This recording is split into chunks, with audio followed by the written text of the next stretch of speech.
ಇಲ್ಲಾಂದ್ರೆ ಹತ್ರ ಬನ್ನಿ ಅವ್ರು ಹೇಳಿದ್ದಾರೆ. ಎಲ್ರಿಗೂ ನಮಸ್ಕಾರ. ಹಾಕಪ್ಪ ಇದೇನು ಗ್ರೀನ್ ಹಾಕ್ಬಿಟ್ಟೆ ನೀನು. ಇಲ್ಲಿ ನೋಡಿ ಕರೆಕ್ಟಾಗಿ ಪ್ರೊಡ್ಯೂಸರ್ಗಳು ಎಷ್ಟು ಚೆನ್ನಾಗಿದ್ದಾರೆ ಇಲ್ಲಿ, ಅಷ್ಟು ಜನ ಪ್ರೊಡ್ಯೂಸರ್ಸ್ ಥರನೇ ಇದ್ದಾರೆ. ನಾನೊಬ್ಬ ಮಾತ್ರ ಗುರು ರಾಜ್ ಮೇಲೆ ಹಿಂಗೆ ಗುರು ಆಗ್ತಾ ಇದ್ದೆ ಇಡೀ ಸಿನಿಮಾ. ದಿಗಂತ್ ಹಿಂಗೆ ನಾನು ಏನು ಮಾಡ್ಬಿಟ್ಟಿದ್ದೀರ ನೋಡಿ. ಇವ್ರು ನೋಡಿ ನನಗೊಂದು ಸಾಂಗ್ ಕೊಟ್ಟಿಲ್ಲ, ಏನು ಕೊಟ್ಟಿಲ್ಲ ದೇವರು. ಧನ್ಯ ಮಾತ್ರ ಮಧ್ಯ ಬಂದು ನನಗಾಗ ಸಾಂಗ್ ಕೊಡಿ ಅಂತೇಳಿ ಕಿತ್ಕೊಂಡು.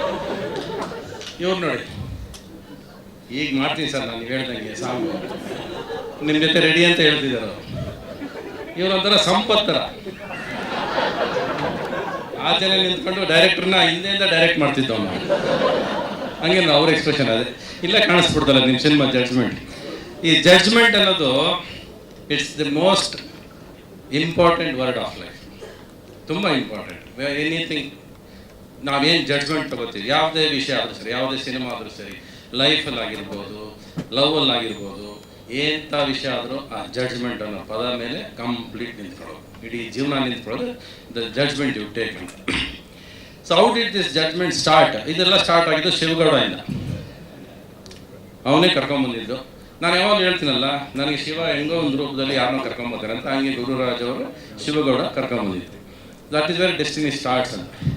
ಇವ್ರು ಬಂದು ಶುರು ಮಾಡಿದ್ದು ಗಿಲ್ಟ್ ಅಂತ ಒಂದು ಸಿನಿಮಾ ಮಾಡಬೇಕು ಅಂತ, ಅಂದರೆ ಒಂದು ಗಿಲ್ಟ್ ಅಂತ ಆ ಥರ ಸಿನಿಮಾ ಶುರುವಾಗಿ ದ ಗಿಲ್ಟ್ ಅಂತ ಟೈಟ್ಲು ಇಟ್ವಿ. ಆಮೇಲೆ ಹೋದ್ರು ಜಡ್ಜ್ಮೆಂಟ್ ಅಂತ ಟೈಟ್ಲ್ ಇಟ್ಕೊಂಡ್ಬಂದರು. ಅಂದರೆ ನಾನು ಕೊಟ್ಟಿದ್ದ ಟೈಟ್ಲು ಬೇಡ ಅಂತ ಅವ್ರಿಗೆ. ಅವ್ರ ತಲೆಯಲ್ಲೇನೋ ನಾನು ಅಂದ್ಕೊಂಡಂಗೆ ಸಿನಿಮಾ ಆಗಬೇಕು, ನಾನೇ ಗುರು ಇಲ್ಲಿ, ನಾನೇ ರಾಜ ಇಲ್ಲಿ, ಇವನು ಯಾವ ರವಿಚಂದ್ರನ್ ಅಂತ ಅವ್ರ ತಲೆಯಲ್ಲಿ. ಸೊ ಅಲ್ಲಿಂದ ಶುರು ಆಗಿತ್ತು ಜಡ್ಜ್ಮೆಂಟು. ಕರೆಕ್ಟಾ?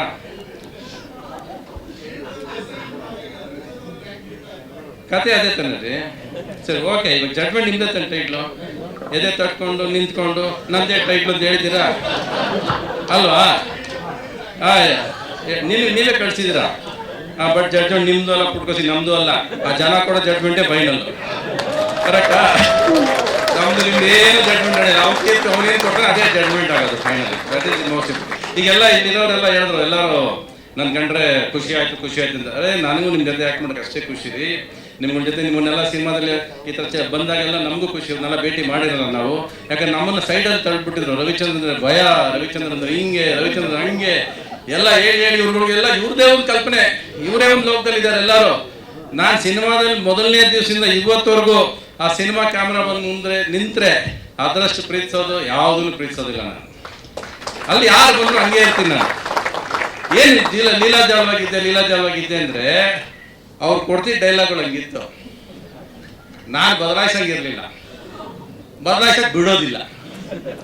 ಮುಚ್ಕೊಂಡು ಮಾತಾಡ್ರಿ, ಇದನ್ನೇ ನಂತರ ಹಿಂದೆ ಕೂತ್ಕೊಂಡು ಅದನ್ನೇ ಮಾತಾಡೋಕೆ ಕೇಳಯ್ಯ ಅಂತ ಹೇಳೋರು. ನನಗೆ ಹೆಂಗೆ ಅದು ಬರೋದಿಲ್ಲ ಬಾಯಲ್ಲಿ ನನಗೆ. ಹತ್ತತ್ರ ಅವ್ರು 108 ಕೇಸ್ ಹೇಳ್ಸಿದ್ದಾರೆ ನನ್ನ ಕೈಲಿ. ಅವ್ರು ಹೇಳ್ರಲ್ಲ, ಅವ್ರ ರೈಟ್ರು, ಅವ್ರ ಹೆಸರು ವಾಸನ. ಅಯ್ಯೋ, ನನ್ನ ಜೀವನದಲ್ಲಿ ನಡೆದ್ರೆ 2 ಕೇಸೇ ನೆನಪಿಲ್ಲ ನನಗೆ. ಇವ್ರು ಯಾವ ಕೇಸ್ಗಳು ಡೆಲ್ಲಿಯಲ್ಲಿ ಅದು ನಡೀತಂತೆ. ಕೊನೆಗೆ ಜಡ್ಜ್ಗೂ ಹೇಳಿದೆ, ಹೇಳ್ರಿ ಜಡ್ಜ್ ಈ ಕೇಸ್ ತಗೊಂಡ್ರಿ, ರೆಫರ್ ಮಾಡ್ರಿ ಅಂತ ಜಡ್ಜ್ಗಳು ಮುಗ್ದಾಕ್ಬಿಟ್ಟಿದ್ದೀನಿ ನಾನು ಸಿನಿಮಾದಲ್ಲಿ. ಆ ರೇಲಿ ಕೇಸ್ಗಳು ಅಷ್ಟು ನಾಲೆಜಬಲ್, ಅವ್ರು ಅಷ್ಟು ತಿಳ್ಕೊಂಡಿದ್ದಾರೆ, ಅಷ್ಟು ವಿಷಯ ಹೇಳಿಸ್ಬೇಕು ಅನ್ನೋದು ಅವರ ಒಂದು ಉದ್ದೇಶ. ಏನಂದ್ರೆ ನೀವು ಹೇಳ್ಬೇಕು ಸರ್, ಈ ವಿಷಯಗಳು ನೀವು ಹೇಳ್ಬೇಕು, ನಿಮ್ಮ ಬಾಯಿರ ಒಳ್ಳೆ ವಿಷಯಗಳು ಹೇಳ್ಬೇಕು ಅನ್ನೋದೇ ನಮ್ಮ ಉದ್ದೇಶ ಅಂದರು. ಆಯ್ತು, ನಾನು ನಿಮಗೆ ಹೇಳಿದ್ದೀನಿ ಅಂತ ಅನ್ಸುತ್ತೆ, ನೀವು ಅನ್ಕೊಂಡ್ರು ತಲುಪಿದ್ದೀನಿ ಅಂತ ಅನ್ಸುತ್ತೆ. So that is my job and I love working with all you people. I am happy to be a part of this project. 1 ವರ್ಷ ತಗೊಂಡ್ರಿ ಅಲ್ವಾ? 1 ವರ್ಷ ನಿಮ್ಮಿಂದ ಅಂತ ಹೇಳ್ಬಿಡಿ ಸ್ಟೇಜಲ್ಲಿ ಅಲ್ವಾ? ನೀವೇ ತಗೊಂಡಿದ್ದು, ನಿಮ್ಮದೇ ಜಡ್ಜ್ಮೆಂಟು, ಡಿಲೇ ನಿಮ್ಮದೇ, ಎಲ್ಲ ನಿಮ್ಮದೇ. ನಾವು ಬರೀ 30 ದಿವಸ ಆ್ಯಕ್ಟ್ ಮಾಡಿದ್ದೀವಿ, ನೀವು ಹೇಳಿದ ದಿವಸ ಬಂದಿದ್ದೀವಿ, ಹೋಗಿದ್ದೀವಿ. 12 ದಿವಸ ಕೋರ್ಟಲ್ಲೇ ಹುಚ್ಚಾಡಿದ್ದೀರ ನನ್ನ. ಕರೆಕ್ಟಾ? ಎಲ್ಲಿ ಬಿಟ್ರಿ ನನ್ನನ್ನು? ಒಂದೇ ಕೋರ್ಟ್, ಒಂದೇ ಬಡ್ಜೆಟ್ ಉಳಿಸ್ಕೊಂಡ್ರಿ. ಎಷ್ಟು ಮೋಸ ಮಾಡಿದ್ರಿ, ಎಷ್ಟು ಸುಳ್ಳು ಹೇಳಿದ್ರಿ. ಒಂದು ಹಾಡು ಕೊಡ್ತೀನಿ ಅಂದ್ರಿ, ಕೊಡ್ಲಿಲ್ಲ. ಮಾಡಿರೋ ಹಾಡನ್ನು ಕಿತ್ತಾಕ್ಬಿಟ್ರಿ. ಆ ದಾಸರು ಅದಕ್ಕೆ ಬೇರೆ ಒಂದು ರೆಡ್ ಲೈಟ್ ಹಾಕ್ಬಿಟ್ರು. ರೆಡ್ ಲೈಟ್ ಇರೋದು ತೆಗ್ದಂಗೆ ಸಾಂಗ್ ತೆಗೆದು ನೀವೇ ಚೆನ್ನಾಗಿಲ್ಲ ಅಂದ್ರೆ ನಾನು ಸ್ಪಾಟಲ್ಲಿ ಹೇಳಿದೆ, ಚೆನ್ನಾಗಿಲ್ಲ ಸರ್ ಈ ರೆಡ್ ಲೈಟ್ ನೀವು ಕೇಳಲಿಲ್ಲ, ಕೊನೆಗೆ ತೆಗೆದಾಕ್ಬಿಟ್ರಿ ಅದನ್ನ. ಈ ಸಿನಿಮಾ ಕತೆ ಸಿಂಪಲ್ ಇದು ನೋಡಿ. ಅವ್ನು ನೋಡಿ ಎಷ್ಟು ಅಪಾವಿ ಥರ ಕೂತವ್ರು, ಅಲ್ವೇ ಅಲ್ಲ ಅಂತ ಅನ್ಸುತ್ತಲ್ವ ನಮಗೆ. ಅದೇ ಕತೆ. ಅವನು ನೋಡಿದ ತಕ್ಷಣ ಅವ್ನು ಒಳ್ಳೆಯವನು ಅಂತ ಅನ್ಸೋದಿಲ್ಲ ಜೀವನದಲ್ಲಿ ಯಾವತ್ತು. ಏನೋ ಮಗ ಸರಿ ಇಲ್ವಲ್ಲ, ಇವನು ಏನೋ ಸರಿ ಇಲ್ಲ ಇವನಲ್ಲಿ ಅಂತ ಅನಿಸ್ತಾನೆ ಹೇಳ್ತಾರೆ. ಅದನ್ನೇ ತಗೊಂಡು ಸಿನಿಮಾದಲ್ಲಿ ನಾನು ಅವನ್ನ ತಗೊಂಡು ಒಳಗಾಕ ಆಮೇಲೆ ಗೊತ್ತಾಗುತ್ತೆ ಪಾಪ ಒಳ್ಳೆಯವನು ಅಂತ. ಆಮೇಲೆ ಬಿಡ್ಸಕ್ಕೆ ಗೊತ್ತಾಡ್ತೀನಿ ಸಿನಿಮಾದಲ್ಲಿ. ಕರೆಕ್ಟಾ? ಹೇಳ್ಬೋದಾ ಕತೆ? ಸಾಕು, ಜಾಸ್ತಿ ಬೇಡ. ನೀವೇ ಎಷ್ಟು ಹೇಳಿದಿರಿ ನೀವು ಸಿನಿಮಾದಲ್ಲಿ? ಎಲ್ಲ ಕಡೆ ನೀವೇ ಕಾಲ ಮೇಲೆ ಕಾಲ ಕೊಂಡು ಕೂತಿದ್ರೆ, ಬಿಟ್ಟಿದ್ರೆ ನನ್ನ ಪಾತ್ರ ನೀವೇ ಮಾಡ್ತಿದ್ರಿ ಅಲ್ವಾ? ಆ ಮಧ್ಯದಲ್ಲಿ ಬೇರೆ ಏನೋ ಬಂದು ಏನೋ ಮಾಡಿ ಅಂದ್ರೆ ಟಿವಿ ಪೂರ್ತಿ ಆಂಕರ್ಸ್ ಕೆಲಸನೇ ಇಲ್ವಲ್ರಿ, ಎಲ್ಲ ನೀವೇ ಮಾಡಿದ್ದೀರಾ ಅಲ್ವಾ? ಬನ್ನಿ.